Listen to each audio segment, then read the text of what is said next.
मैं संत श्री नारायण गुरु जी के ज्ञान स्वामी की इस पावन भूमि पर आना मेरा बहुत बड़ा सौभाग्य है।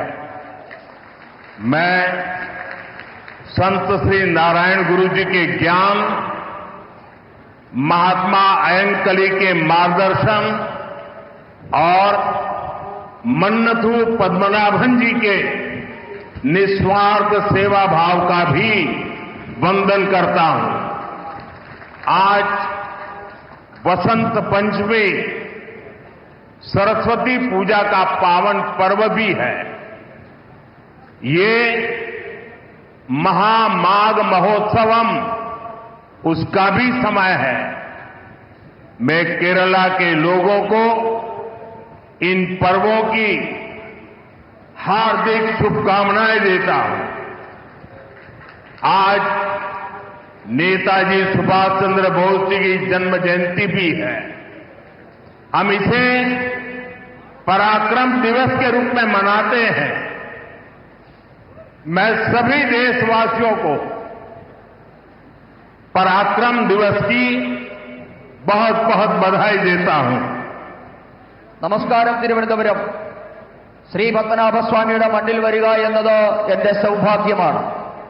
നാരായണ ഗുരുദേവന്റെ അറിവിന് മുന്നിൽ, മഹാത്മാ അയ്യൻകാളിയുടെ മാർഗദർശനത്തിനു മുൻപിൽ, മന്നത്ത് പത്മനാഭന്റെ നിസ്വാർത്ഥ സേവനത്തിനു മുന്നിൽ ഞാൻ നമസ്കരിക്കുന്നു. ഇന്ന് വസന്ത പഞ്ചമി ദിവസമാണ്. സരസ്വതി പൂജയുടെ പാവനമായ ദിവസം കൂടിയാണ് ഇന്ന്. അതോടൊപ്പം മഹാമാഘ മഹോത്സവവും നടക്കുകയാണ്. എല്ലാ മലയാളികൾക്കും ഈ മഹോത്സവങ്ങളുടെ എല്ലാ പേരിലുള്ള എല്ലാ നന്മകളും ഞാൻ നേരുകയാണ്. അതോടൊപ്പം ഇന്ന് നേതാജി സുഭാഷ് ചന്ദ്രബോസിന്റെ ജന്മദിവസമാണ്. ഇന്ന് രാജ്യം അദ്ദേഹത്തിന്റെ ജന്മദിന ദിവസത്തെ പരാക്രമ ദിവസം എന്ന പേരിലാണ് ആഘോഷിക്കുന്നത്. രാജ്യത്തെ എല്ലാവർക്കും നേതാജിയുടെ ജന്മദിനമായ പരാക്രമ ദിവസത്തിന്റെ ആശംസകളും ഞാൻ നേരുകയാണ്. मुझे लगता है कोई इफेक्ट आ रही है। जो माइक वाले हैं जरा उसको ठीक करें। माइक ये संगीत पार्टी में तो इको इफेक्ट चाहिए, यहां क्या जरूरत है? समझाइए इनको. പറയുന്ന പരിഭാഷപ്പെടുത്തുന്നത് വളരെ ഇഫക്റ്റീവ് ആയിട്ട് കേൾക്കുന്നില്ല, നല്ല രീതിയിൽ കേൾക്കുന്നില്ല. മൈക്ക് ഒന്ന് അഡ്ജസ്റ്റ് ചെയ്യാനാണ്. എക്കോ കുറച്ചാൽ മതി. എക്കോ. मैं मेरा भाषण शुरू करने से पहले आज मेरे लिए बहुत भावुक पल है।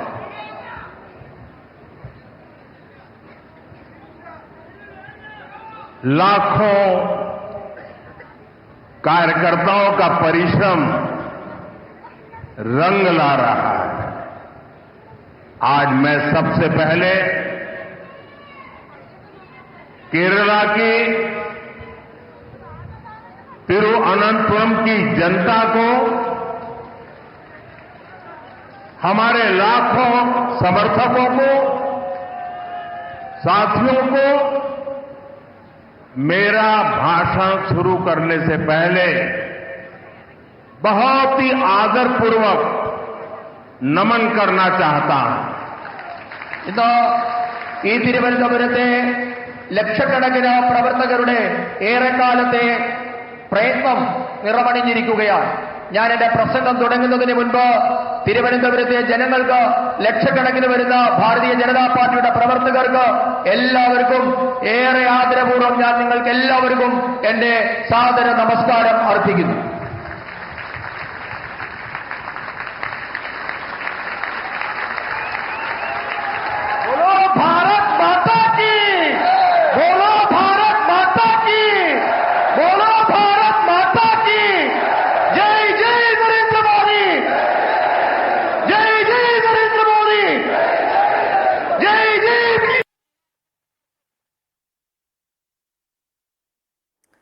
All right, that's the Prime Minister in Kerala. That's the big NDA muscle flex that you can see ahead of crucial elections in Kerala. This is his second big address. He's already flagged off key trains, Amrit Bharat, with focus on connectivity. Let's go back to his address.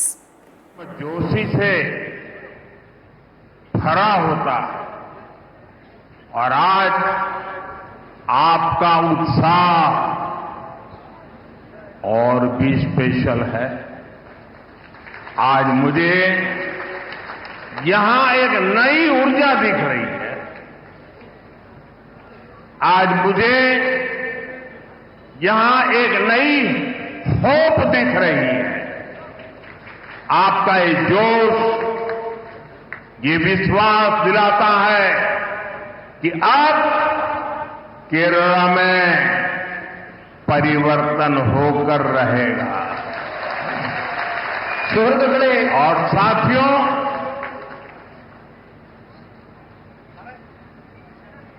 कुछ यहां जो leftist ecosystem होगा उनको शायद आज मेरी बात गले नहीं उतरेगी,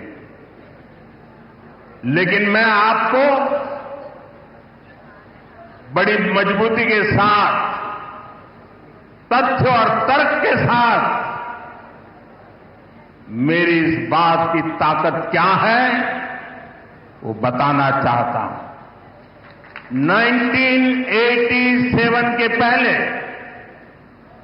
गुजरात में बीजेपी एक हाशिए की पार्टी थी, अखबार में 2 लाइन भी नहीं छपती थी। 87 में पहली बार भाजपा ने अहमदाबाद म्युनिसिपल कॉरपोरेशन में विजय प्राप्त की, जैसे आज आपने तिरुवनंतपुरम में विजय प्राप्त की है। और वहीं से गुजरात में जो सिलसिला चला, लोगों ने हमारे काम को देखा, हमारे आचरण को परखा, और उसका परिणाम है कि आज पिछले कई दशकों से वहां की जनता ने हमें सेवा का मौका दिया था।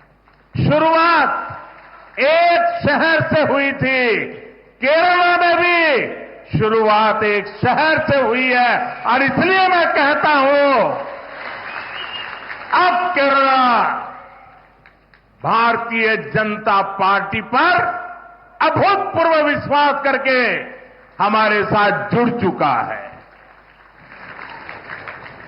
പ്രിയപ്പെട്ടവരെ, ഞാൻ കേരളത്തിൽ വരുമ്പോഴെല്ലാം നിങ്ങൾ സ്നേഹം നിറഞ്ഞ ഊഷ്മളമായ സ്വീകരണമാണ് എനിക്ക് നൽകാറുള്ളത്. എന്നാൽ ഇത്തവണ നിങ്ങളുടെ ആവേശം ഏറെ പ്രത്യേകതയുള്ളതാണ്. ഇന്ന് നിങ്ങളിൽ ഒരു പുതിയ ഊർജ്ജം എനിക്ക് കാണാൻ കഴിയുന്നുണ്ട്. നിങ്ങളിൽ ഇന്ന് ഒരു പുതിയ പ്രതീക്ഷ എനിക്ക് കാണാൻ കഴിയുന്നുണ്ട്. നിങ്ങളുടെ ഈ ആവേശം കാണുമ്പോൾ എനിക്കുറപ്പാണ് കേരളത്തിൽ ഇത്തവണ പരിവർത്തനമുണ്ടാകുക തന്നെ ചെയ്യുമെന്ന കാര്യം എനിക്കുറപ്പാണ്. ഞാൻ എന്റെ എല്ലാ ഉറപ്പോടും കരുത്തോടും കൂടി നിങ്ങളോട് പറയുന്നു, 1987 മുൻപ് ഗുജറാത്തിൽ ഭാരതീയ ജനതാ പാർട്ടി എന്നുള്ളത് തോൽവികൾ ഏറ്റുവാങ്ങുന്ന ഒരു പാർട്ടി മാത്രമായിരുന്നു. പത്രത്താളുകളിൽ പോലും ഇടം പിടിക്കാൻ പറ്റില്ലാത്ത ഒരു പാർട്ടിയായിരുന്നു. 1987 ആദ്യമായി അഹമ്മദാബാദ് മുനിസിപ്പാലിറ്റിയാണ് ഭാരതീയ ജനതാ പാർട്ടി വിജയിച്ചത്. അതുപോലെ ഇന്ന് തിരുവനന്തപുരം കോർപ്പറേഷനിലും നാം വിജയം നേടിയിട്ടുണ്ട്. ഇവിടെ നിന്നാണ് ഗുജറാത്ത് തുടങ്ങിയത്. ഗുജറാത്തിലെ ജൈത്രയാത്ര അഹമ്മദാബാദ് മുനിസിപ്പാലിറ്റിയിൽ നിന്നാണ് നാം തുടങ്ങിയത്. ആ അഹമ്മദാബാദിലെ ജനങ്ങൾ, ഗുജറാത്തിലെ ജനങ്ങൾ ഭാരതീയ ജനതാ പാർട്ടിയുടെ പ്രവർത്തനം കണ്ടു, അവരതിനെ വിലയിരുത്തി. അതിനുശേഷം അവർ നമുക്ക് തുടർച്ചയായി അവരെ സേവിക്കാനുള്ള അവസരം തന്നുകൊണ്ടിരിക്കുകയാണ്.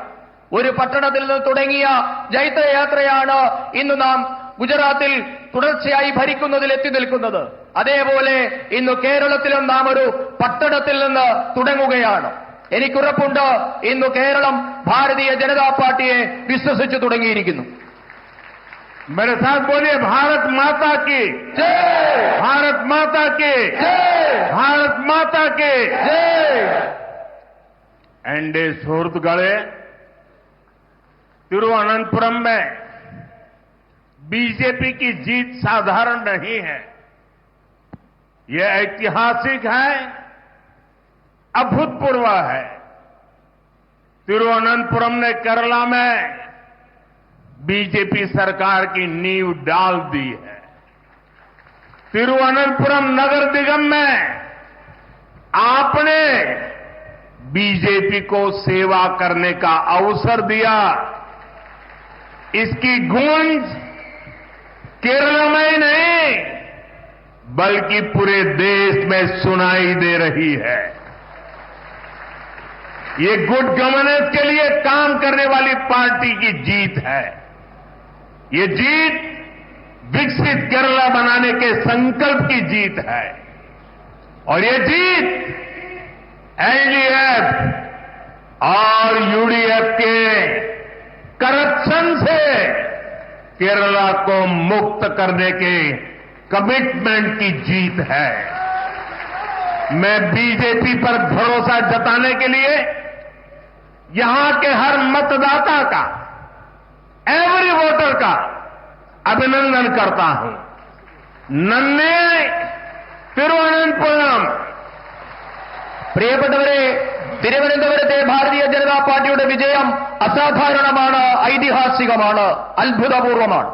കേരളത്തിലെ ഭാരതീയ ജനതാ പാർട്ടിയുടെ ഭരണത്തിന് തിരുവനന്തപുരം അടിത്തറയിട്ട് കഴിഞ്ഞു എന്ന് നമുക്ക് പറയാം. തിരുവനന്തപുരം കോർപ്പറേഷനിലെ ജനങ്ങൾ നിങ്ങളെ സേവിക്കാൻ ഒരവസരം ഇന്ന് ഭാരതീയ ജനതാ പാർട്ടിക്ക് നൽകിയിട്ടുണ്ട്. തിരുവനന്തപുരത്തെ ബിജെപിയുടെ വിജയകാഹളം കേരളത്തിൽ മാത്രമല്ല രാജ്യം മുഴുവൻ ഇന്ന് അലയടിക്കുകയാണ്. ഇത് സദ്ഭരണത്തിനായി യത്നിക്കുന്ന പാർട്ടിയുടെ വിജയമാണ്. വികസിത കേരളം എന്ന സ്വപ്നം യാഥാർത്ഥ്യമാക്കാനുള്ള വിജയമാണിത്. ഇടത് വലത് അഴിമതി ഭരണത്തിൽ നിന്ന് കേരളത്തെ മോചിപ്പിക്കുമെന്ന നിശ്ചയദാർഢ്യത്തോടുകൂടിയുള്ള വിജയം കൂടിയാണ് ഇത്. ഭാരതീയ ജനതാ പാർട്ടിയിൽ വിശ്വാസമർപ്പിച്ച തിരുവനന്തപുരത്തെ ഓരോ വോട്ടറെയും ഞാൻ അഭിനന്ദിക്കുന്നു. തിരുവനന്തപുരത്തിന് നന്ദി, നന്ദി തിരുവനന്തപുരം. मैं देख रहा हूं एक छोटा बच्चा और कब से खड़ा है हाथ ऊपर करके। बेटे थक जाओगे, आप अपना चित्र मुझे दे दीजिए, पीछे अपना एड्रेस वगैरह लिख लीजिए, मैं आपको चिट्ठी लिखूंगा और मैं एसपी जी को कहूंगा कि इस बच्चे का जो प्यार है, आशीर्वाद है, वो जरूर ले लीजिए. എനിക്ക് ഇവിടെ നിന്നുകൊണ്ട് കാണാൻ ഒരു यहाँ ये मैडम भी कुछ देना चाहती है लग रहा है. वो बड़ा किताब बना करके लाई लगती है. എനിക്ക് ഇവിടെ നിന്നുകൊണ്ട് കാണാൻ ഒരു കൊച്ചുകുഞ്ഞ് കുറെ നേരമായി ഒരു ചിത്രം ഉയർത്തിപ്പിടിച്ചു നിൽക്കുന്നുണ്ട്. മകനെ, നിന്റെ കൈ കഴിക്കും, അവിടെ ഇരിക്കുക. ഞാൻ ഇവിടെ എസ് പി ജിയോട് പറയുന്നുണ്ട്, നിന്റെ ആ ചിത്രം ഇവിടെ ഏൽപ്പിക്കുക. ആ ചിത്രം തരുമ്പോൾ അതിന്റെ പിറകിൽ നിന്റെ അഡ്രസ്സും മകന്റെ കുഞ്ഞിന്റെ അഡ്രസ്സ് കൂടിയില്ല, അതിൽ എഴുതണം, ഞാൻ കുഞ്ഞിനെ കത്തയക്കുന്നതാണ്. അതോടൊപ്പം തന്നെ ഒരു മാഡം ഏതോ ഒരു പുസ്തകം ഉയർത്തിപ്പിടിക്കുന്നത് കാണുന്നുണ്ട്. അതെന്താണെന്ന് മനസ്സിലായില്ല. जरा कोई कलेक्ट कर ले इसको. ആരെങ്കിലും അതൊന്ന് കളക്ട് ചെയ്യണം.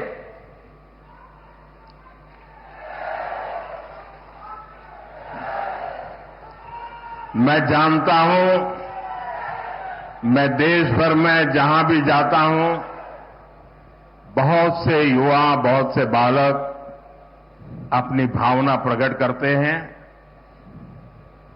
और मैं जानता हूं कि इसके बाद कुछ मुझको विशेष प्रेम करने वाले लोग भांति भांति के रील बनाते हैं. कोई इसको प्री प्लान बड़ा ड्रामा है ऐसा कहते हैं. ये सारी गालियां मैं सुनता हूं. क्यों? क्योंकि मैं आपके प्यार को समझता हूं. इन छोटे छोटे बच्चों की भावनाओं को समझता हूं और इसलिए रील बनाने वालों की गालियां तो खाता रहूंगा, लेकिन अगर किसी बच्चे ने 2 दिन 3 दिन इस प्रकार से प्यार से मेहनत की है, मैं उसका अपमान नहीं कर सकता, मैं इसको दुखी नहीं कर सकता. रील जितने ही बनने हैं बन ले.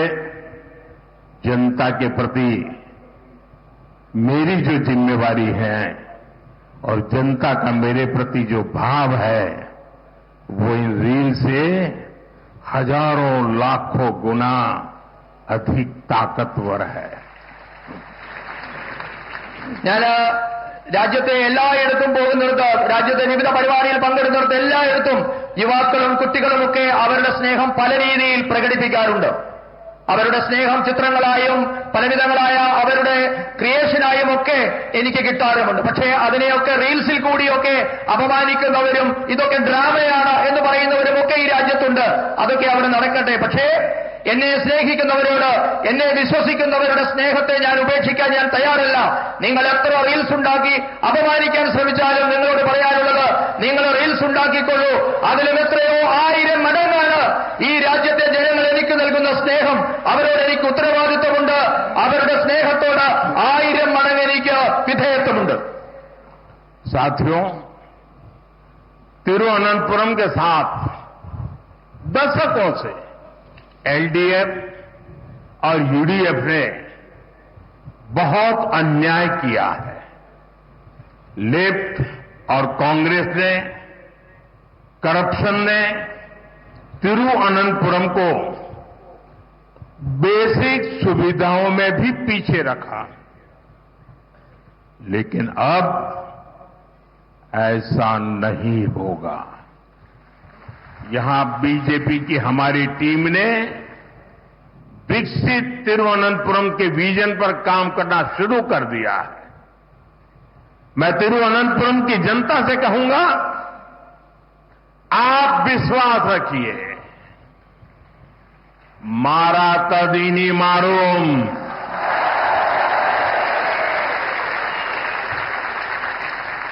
जो अब तक नहीं बदला वो अब बदलेगा.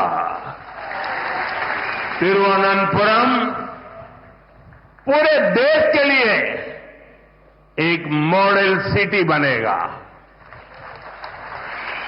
I extend my full support to make Tiruvananthapuram one of the best cities of India. പ്രിയപ്പെട്ടവരെ, കഴിഞ്ഞ 7 പതിറ്റാണ്ടായി ഇടത് വലത് മുന്നണികൾ തിരുവനന്തപുരത്തോട് അനീതിയാണ് ചെയ്തുകൊണ്ടിരിക്കുന്നത്. ഇവരുടെ അഴിമതി മൂലം തിരുവനന്തപുരം അടിസ്ഥാന സൗകര്യ മേഖലയിൽ പോലും പിന്നാക്കം പോയി. എന്നാൽ ഇനി മുതൽ അങ്ങനെയാവില്ല. വികസിത തിരുവനന്തപുരം എന്ന സ്വപ്നം സാക്ഷാത്കരിക്കാൻ ഭാരതീയ ജനതാ പാർട്ടി പരിശ്രമം തുടങ്ങിക്കഴിഞ്ഞിരിക്കുന്നു. തിരുവനന്തപുരത്തെ ജനങ്ങളോട് ഞാൻ പറയുന്നു, നിങ്ങൾക്ക് വിശ്വസിക്കാം, മാറാത്തത് ഇനി മാറും. ഇതുവരെ മാറാത്തത് എന്തായിരുന്നു, അത് മാറി തുടങ്ങിയിട്ടുണ്ട്. മുഴുവൻ രാജ്യത്തിനും മാതൃകയായി തിരുവനന്തപുരം ഇനി മാറുമെന്ന് നിങ്ങൾക്ക് വിശ്വസിക്കാം. രാജ്യത്തെ തന്നെ ഏറ്റവും മികച്ച നഗരമാകാനുള്ള തിരുവനന്തപുരത്തിന്റെ പരിശ്രമത്തിന് ഞാൻ എല്ലാ പിന്തുണയും വാഗ്ദാനം ചെയ്യുന്നു. एनडीए शोरुत गढ़े आने वाले चुनाव केरला की दशा और दिशा को बदलने का चुनाव है. जब केरला के फ्यूचर की बात आती है तो आपने अब तक 2 पक्ष ही देखे हैं. एक तरफ एलडीएफ और दूसरी तरफ यूडीएफ, और इन दोनों ने बारी बारी से केरला को तबाह किया है. लेकिन एक तीसरा पक्ष भी है. वो पक्ष डेवलपमेंट का है, गुड गवर्नेंस का है, बीजेपी एनडीए का है. एलडीएफ और यूडीएफ के लोगों ने केरला को करप्शन, कुशासन और अपीजमेंट की खतरनाक राजनीति में झोंक दिया है. പ്രിയപ്പെട്ടവരെ, ഞാനൊരു കാര്യം നിങ്ങളോട് പറയാൻ ആഗ്രഹിക്കുന്നു. കേരളത്തിന്റെ തലവരെയും ഭാവിയും മാറ്റാൻ പോകുന്ന തിരഞ്ഞെടുപ്പായിരിക്കും ഇത്തവണ നടക്കാൻ പോകുന്നത്.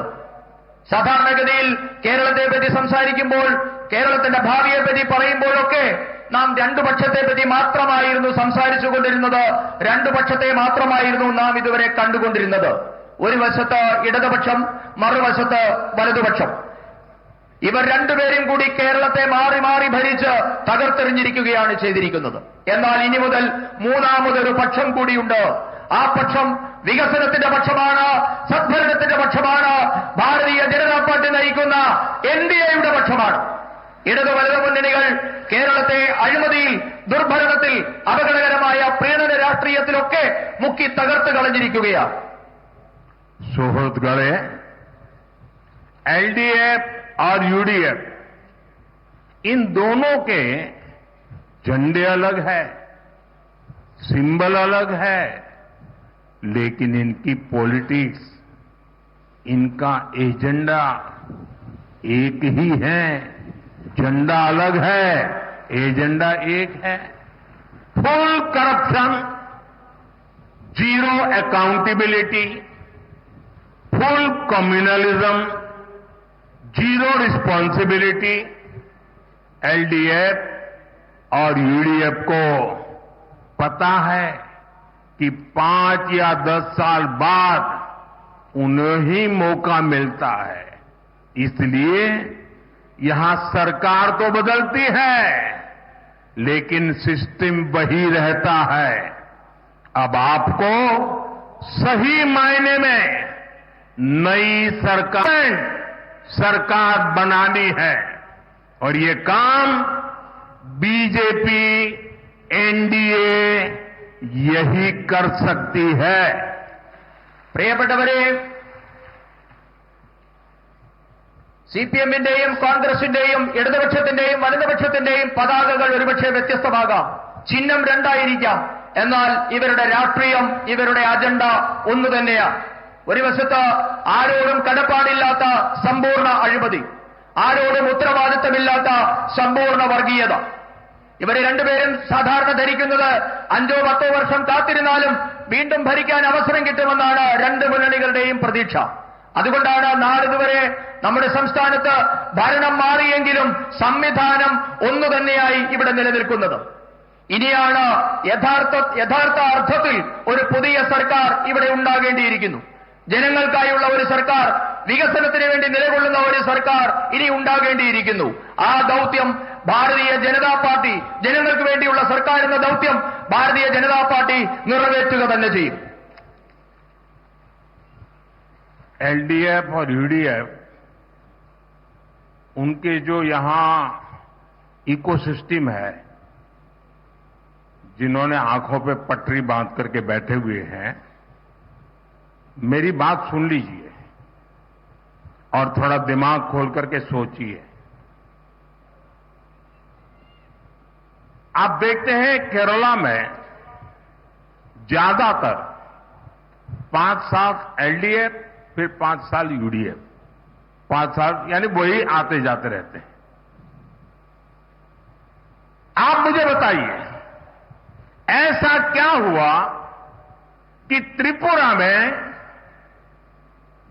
30 साल से ये लेफ्ट वालों की सरकार चल रही थी और उसके बाद वहां की जनता ने तंग आकर के, थक करके बीजेपी को मौका दिया और आज दोबारा वहां बीजेपी की सरकार चल रही है और वहां एलडीएफ का नामो निशान नहीं बचा है, लेफ्ट का नामो निशान नहीं बचा.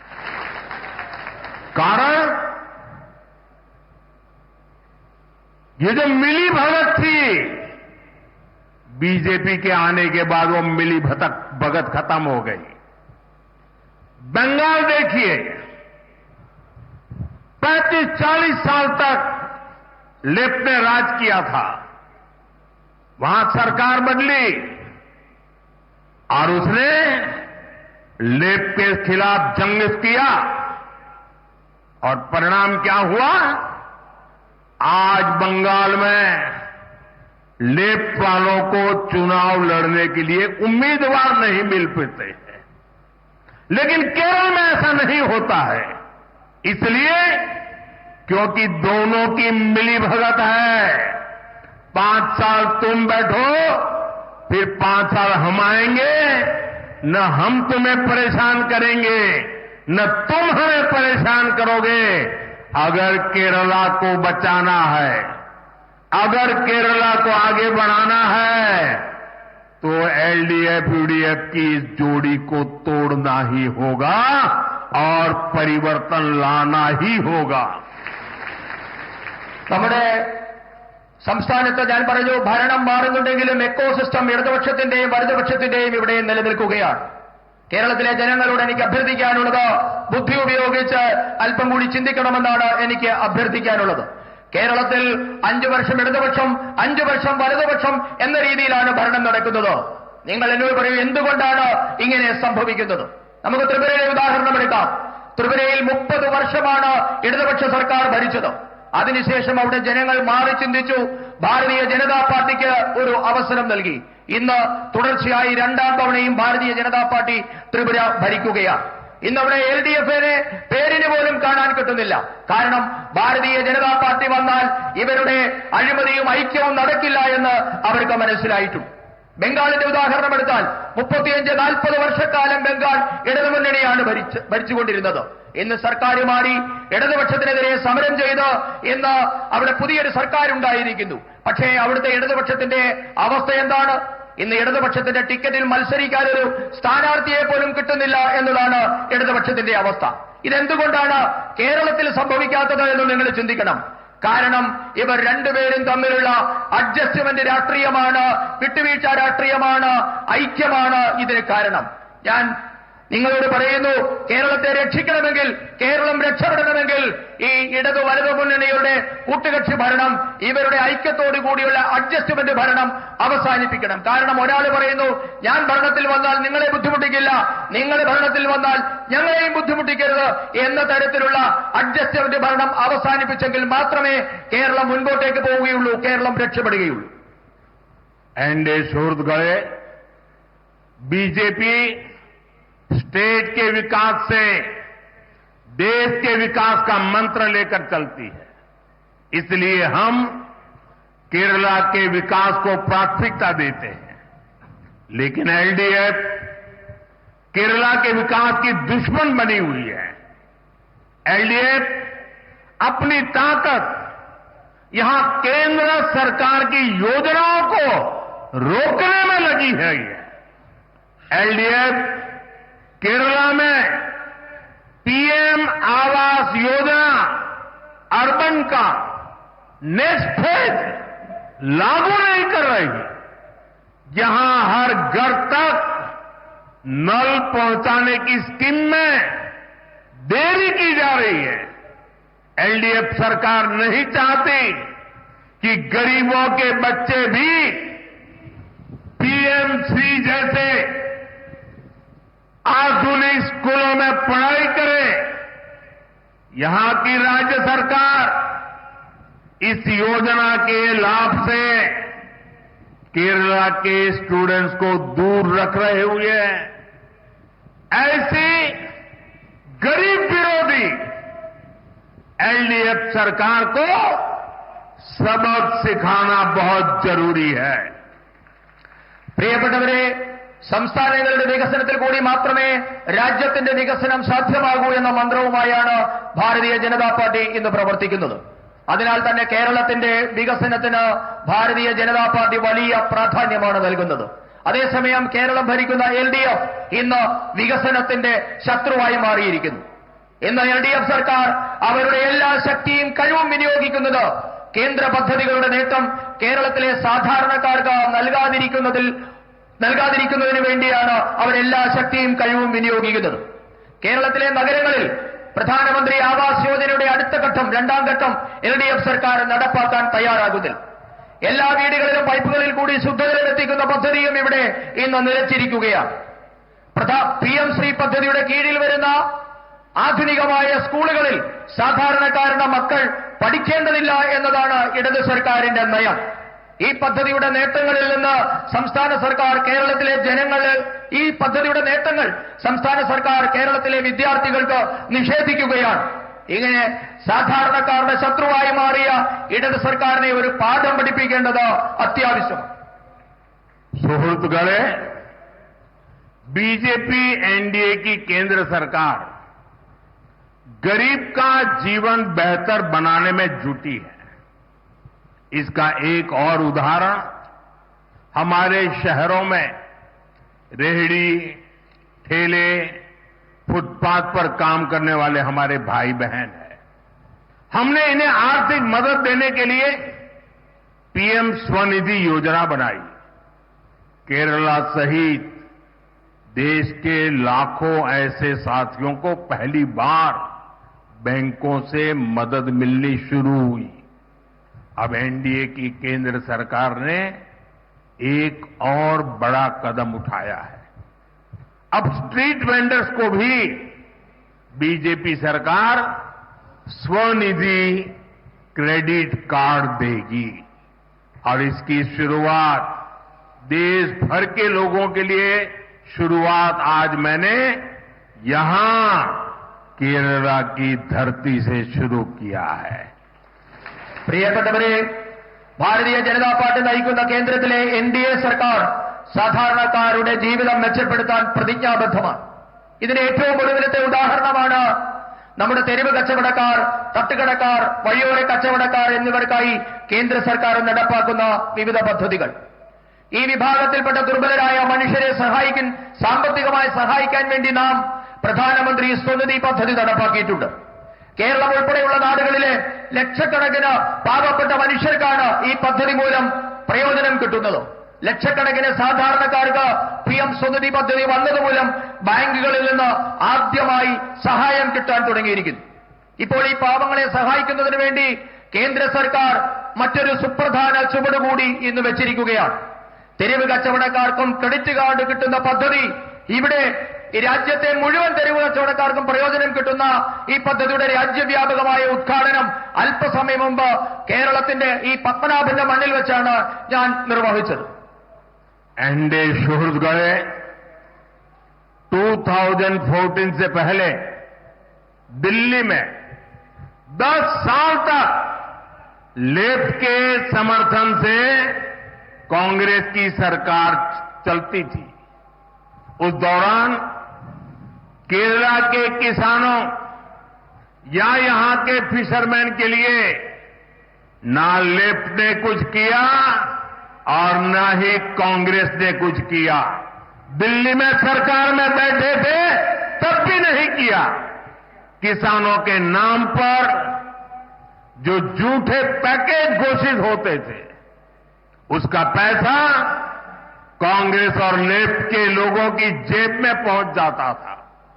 किसान का पैसा किसान को मिले, इसके लिए एनडीए की केंद्र सरकार ने पीएम किसान निधि शुरू की।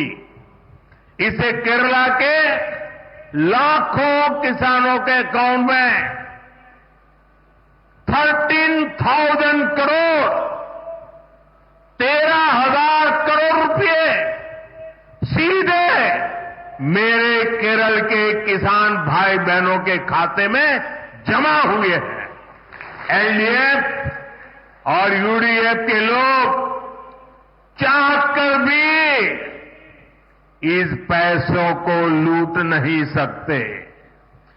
പ്രിയപ്പെട്ടവരെ, 2014 മുൻപുള്ള 10 വർഷക്കാലം ഇടതുപക്ഷത്തിന്റെ പിന്തുണയുള്ള കോൺഗ്രസ് സർക്കാരായിരുന്നു കേന്ദ്രം ഭരിച്ചിരുന്നത്.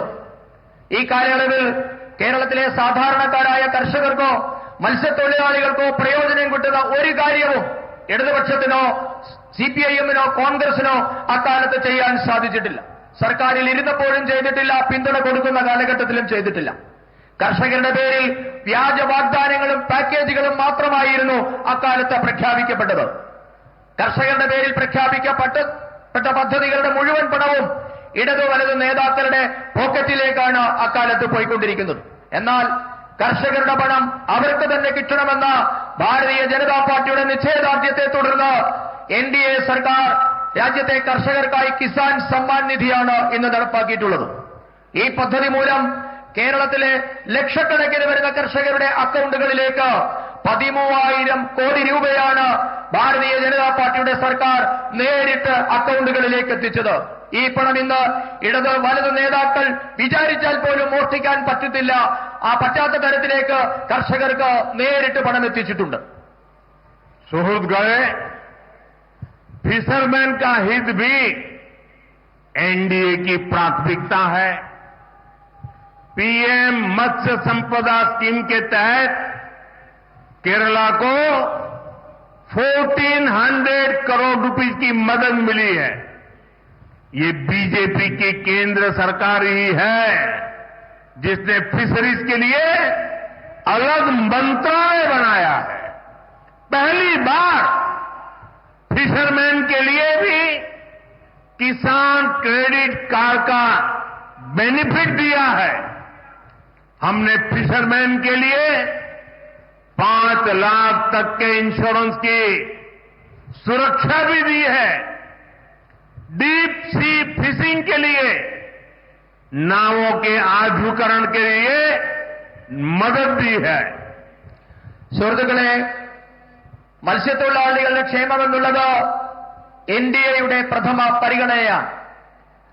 പ്രധാനമന്ത്രി മത്സ്യസമ്പദ യോജന വഴി കേരളത്തിന് 14,000 കോടി രൂപയാണ് കേന്ദ്ര സർക്കാർ നൽകിയത്.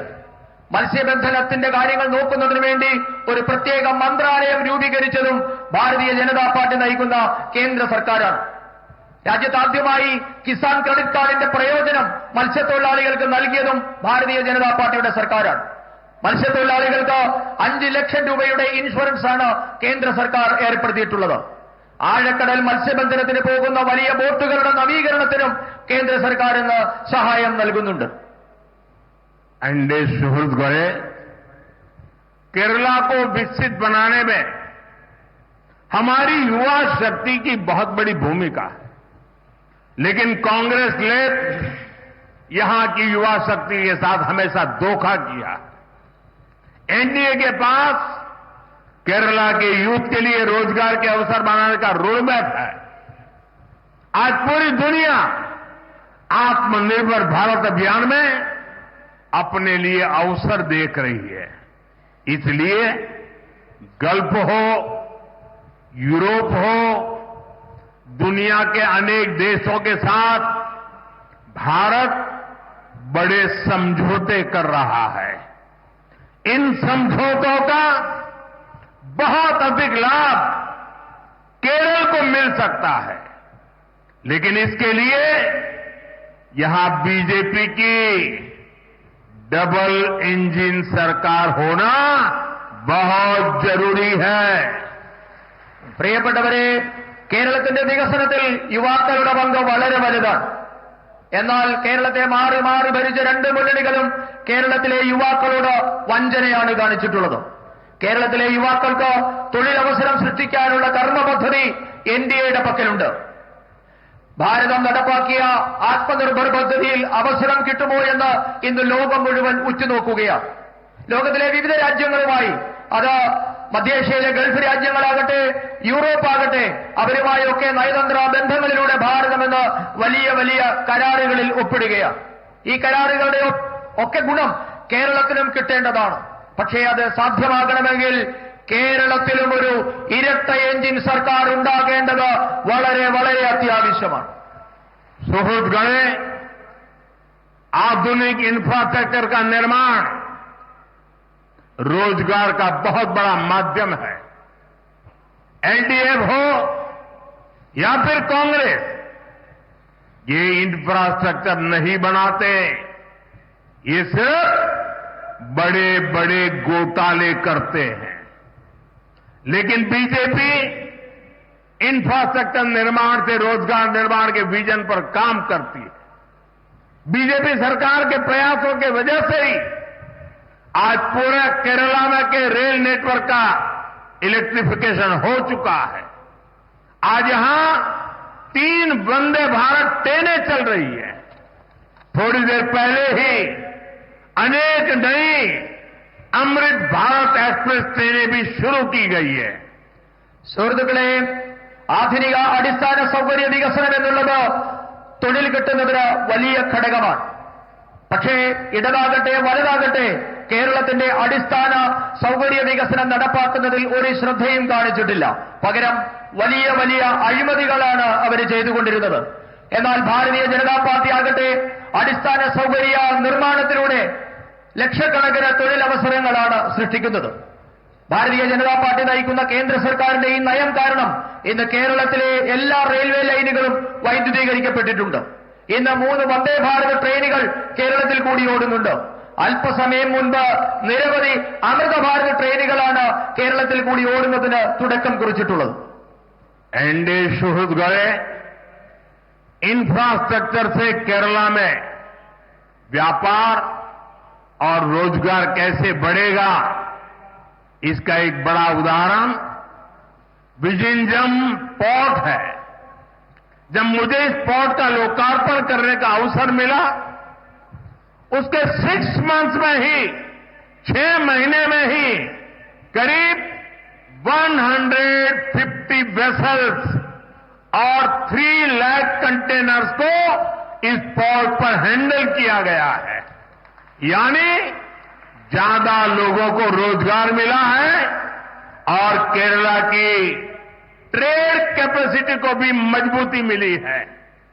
പ്രിയപ്പെട്ടവരെ, അടിസ്ഥാന സൗകര്യ വികസനത്തിലൂടെ കേരളത്തിന്റെ തൊഴിൽ മേഖല എങ്ങനെ വളരും എന്നതിന്റെ വലിയ ഉദാഹരണമാണ് വിഴിഞ്ഞം തുറമുഖ പദ്ധതി. എനിക്കാണ് വിഴിഞ്ഞം തുറമുഖ പദ്ധതി രാഷ്ട്രത്തിന് സമർപ്പിക്കാനുള്ള അവസരം കിട്ടിയത്. രാഷ്ട്രത്തിന് വിഴിഞ്ഞം സമർപ്പിച്ചത് 6 മാസത്തിന് ശേഷം വിഴിഞ്ഞത്ത് 150ഓളം വലിയ കപ്പലുകൾ, മദർഷിപ്പുകളും 3 ലക്ഷം കണ്ടെയ്നറുകളുമാണ് വിഴിഞ്ഞം തുറമുഖം വഴി കൈകാര്യം ചെയ്യപ്പെട്ടത്. കൂടുതൽ ആൾക്കാർക്ക് തൊഴിൽ കിട്ടുന്നതോടെ കേരളത്തിന്റെ വ്യാപാര രംഗത്തിന് വലിയ കരുത്തുണ്ടാകും. एनडीए शुरू गए करप्शन ने केरला के डेवलपमेंट पर ब्रेक लगा दी है. एलडीएफ के राज में बैंकों में भी सेविंग सुरक्षित नहीं है. यहां जो कोऑपरेटिव बैंक स्कैम हुआ, इसमें गरीबों और मिडिल क्लास का पैसा लूटा गया है. किसी ने बच्चों की पढ़ाई के लिए, किसी ने बिटिया की शादी के लिए पैसे जमा कर रखा था, लेकिन लेफ्ट और कांग्रेस के लोगों ने वो भी लूट लिया. ऐसे लोगों को कड़ी सजा देना जरूरी है. आप एक बार बीजेपी को मौका दीजिए. जिसने आपको लूटा है उससे एक रुपया वसूला जाएगा. പ്രിയപ്പെട്ടവരെ, കേരളത്തിന്റെ വികസനത്തിന് തടസ്സമായി നിൽക്കുന്നത് അഴിമതിയാണ്. എൽഡിഎഫ് ഭരണത്തിൽ കേരളത്തിലെ ബാങ്കുകളിലെ നിക്ഷേപം പോലും സുരക്ഷിതമല്ലാതെയായി മാറി. സഹകരണ ബാങ്കിലെ അഴിമതി മൂലം സാധാരണക്കാരുടെ പണമാണ് കൊള്ളയടിക്കപ്പെട്ടത്. മക്കളുടെ വിദ്യാഭ്യാസത്തിനായും പെൺകുഞ്ഞുങ്ങളുടെ വിവാഹത്തിനായുമൊക്കെ സാധാരണ മനുഷ്യർ കരുതി വെച്ച പണമൊക്കെയും ഇടത് വലതു നേതാക്കന്മാർ കൊള്ളയടിച്ചു. ഇവർക്ക് കടുത്ത ശിക്ഷ നൽകേണ്ടത് വളരെ അത്യാവശ്യമാണ്. ഞാൻ നിങ്ങളോട് അഭ്യർത്ഥിക്കുന്നു, നിങ്ങൾ ഭാരതീയ ജനതാ പാർട്ടിക്ക് ഒരു അവസരം തന്നാൽ നിങ്ങളുടെ മോഷ്ടിക്കപ്പെട്ട ഓരോ പണവും ഈ മോഷ്ടിച്ചവരിൽ നിന്ന് തന്നെ തിരികെ ഈടാക്കുമെന്ന കാര്യം ഞാൻ നിങ്ങൾക്ക് ഉറപ്പ് നൽകുകയാണ്. एनडीए शुरू गए भगवान अयप्पा के प्रति पूरे देश के लोगों की, हम सबकी अगाध आस्था है. लेकिन एलडीएफ सरकार ने सबरीमला मंदिर की परंपराओं को नुकसान पहुंचाने में कोई कसर नहीं छोड़ी है. अब यहां गोल्ड के चोरी होने की खबरें आ रही है. मंदिर में से, भगवान के पास से गोल्ड की चोरी, सोने की चोरी. मैं एक बात स्पष्ट कहना चाहता हूं, यहां बीजेपी सरकार बनते ही आरोपों की पूरी जांच होगी और दोषियों की जगह जेल में होगी. और ये मोदी की गारंटी है. പ്രിയപ്പെട്ടവരെ, രാജ്യം മുഴുവൻ മാത്രമല്ല, നമുക്കെല്ലാവർക്കും ഭഗവാൻ അയ്യപ്പനോട് ഈ രാജ്യം മുഴുവൻ അഗാധമായ ഭക്തിയും വിശ്വാസവുമാണുള്ളത്. എന്നാൽ ശബരിമലയുടെ മഹത്തായ പാരമ്പര്യത്തെ, വിശ്വാസത്തെ തകർക്കാൻ കിട്ടിയ ഒരവസരവും പാഴാക്കാത്തവരാണ് ഇന്ന് കേരളം ഭരിക്കുന്ന ഇടതുമുന്നണി സർക്കാർ. ഇപ്പോൾ ശബരിമലയിൽ നിന്നും സ്വർണ്ണക്കൊള്ളയുടെ വാർത്ത പുറത്തു വരികയാണ്. ഒരു കാര്യം ഞാൻ വ്യക്തമാക്കാൻ ആഗ്രഹിക്കുന്നു. ഭാരതീയ ജനതാ പാർട്ടി കേരളത്തിൽ സർക്കാർ ഉണ്ടാക്കും. അങ്ങനെ ഭാരതീയ ജനതാ പാർട്ടിയുടെ സർക്കാർ ഉണ്ടായാൽ മുഴുവൻ ആരോപണങ്ങളെക്കുറിച്ചും നാം അന്വേഷണം നടത്തും. ഇപ്പോൾ ആരോപണ വിധേയരായിട്ടുള്ള മുഴുവൻ ആൾക്കാരും അവരുടെ വാസമിനി മുതൽ ജയിലിലാകുമെന്ന കാര്യവും ഞാൻ ഉറപ്പു പറയുകയാണ്. ഇതാണ് മോദിയുടെ ഗ്യാരണ്ടി. एनडीए सुहृदगणे, मैं आपको कांग्रेस से भी सावधान करने आया हूं. कांग्रेस के पास विकास का कोई एजेंडा नहीं है. कांग्रेस आज माओवादियों से ज्यादा कम्युनिस्ट और मुस्लिम लीग से भी ज्यादा कम्युनल हो गई है. इसलिए देश में आज कांग्रेस को एमएमसी यानी मुस्लिम लीगी माओवादी कांग्रेस कहा जा रहा है. इसलिए आपको कांग्रेस से भी बहुत सतर्क रहना है. ये मुस्लिम लीगी माओवादी कांग्रेस के लोग केरला को अपनी लैब बना रहे हैं. कांग्रेस यहां केरला में भी कट्टरपंथियों को बढ़ावा दे रही है. ज्ञान, विज्ञान, आध्यात्म, आस्था, इसकी इस पवित्र धरती को कांग्रेस के मुस्लिम लीगी एजेंडे से हमें मिलकर के इस पवित्र भूमि को बचाना है. പ്രിയപ്പെട്ടവരെ, കോൺഗ്രസിനെ കുറിച്ച് മുന്നറിയിപ്പ് നൽകുന്നതിന് വേണ്ടിയാണ് ഞാനിവിടെ എത്തിയിട്ടുള്ളത്. ഇന്ന് കോൺഗ്രസിന്റെ കയ്യിൽ വികസനത്തിനുള്ള ഒരു പദ്ധതിയുമില്ല. രാജ്യത്തെ കോൺഗ്രസ് എന്നുള്ളത് മാവോയിസ്റ്റുകളെക്കാൾ വലിയ കമ്മ്യൂണിസ്റ്റുകളായി മാറിയിരിക്കുന്നു. മുസ്ലിം ലീഗിനേക്കാൾ വലിയ വർഗീയവാദികളായി കോൺഗ്രസ് മാറിയിരിക്കുന്നു. അതുകൊണ്ടാണ് ഇന്ത്യൻ നാഷണൽ കോൺഗ്രസ് എന്നുള്ളത് ഇന്ന് എംഎംസി കോൺഗ്രസ് എന്നായി മാറിയിരിക്കുന്നു. മുസ്ലിം ലീഗ് മാവോയിസ്റ്റ് കോൺഗ്രസ് എന്നാണ് ഇന്ന് രാജ്യത്തെ കോൺഗ്രസ് അറിയപ്പെടുന്നത്. നിങ്ങൾ അതുകൊണ്ട് തന്നെ കോൺഗ്രസിനെ വളരെയധികം സൂക്ഷിക്കണമെന്ന മുന്നറിയിപ്പാണ് ഞാൻ നിങ്ങൾക്ക് നൽകുന്നത്. മുസ്ലിം ലീഗ് മാവോയിസ്റ്റ് കോൺഗ്രസ് കേരളത്തെ ഇന്ന് അവരുടെ വർഗീയ പരീക്ഷണങ്ങളുടെ പരീക്ഷണശാലയാക്കി മാറ്റിയിരിക്കുകയാണ്. കേരളത്തിലും കോൺഗ്രസ് വിഘടനവാദികളെ പിന്തുണയ്ക്കുകയാണ്. അറിവിന്റെ, ശാസ്ത്ര അവബോധത്തിന്റെ, ആധ്യാത്മികതയുടെ, വിശ്വാസത്തിന്റെ ഒക്കെ നാടായ നമ്മുടെ പവിത്രമായ കേരളത്തെ ഈ കോൺഗ്രസിന്റെ മുസ്ലിം ലീഗ് അജണ്ടയിൽ നിന്നും നമുക്ക് ഒരുമിച്ച് മുക്തരാക്കണം. കേരളത്തെ നമുക്ക് ഒരുമിച്ച് രക്ഷിക്കണം.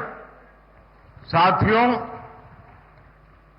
विकसित केरलम के लिए अब बड़े फैसले का समय आ गया है. अब केरला को नई पॉलिटिक्स चाहिए. 21st सेंचुरी के पहले 25 इयर्स तो चले गए, खत्म हो गए हैं. आने वाले 25 इयर्स के इसमें केरला को विकसित बनाने के लिए अब बीजेपी को डिसाइसिव मैंडेट चाहिए. इसलिए मैं केरला के लोगों से कहूंगा, यही समय है, सही समय है. Now is the time for विकसित Keralam. Now is the right time for NDA government. आइए बीजेपी के साथ केरला में विकास के नए युग की शुरुआत करें.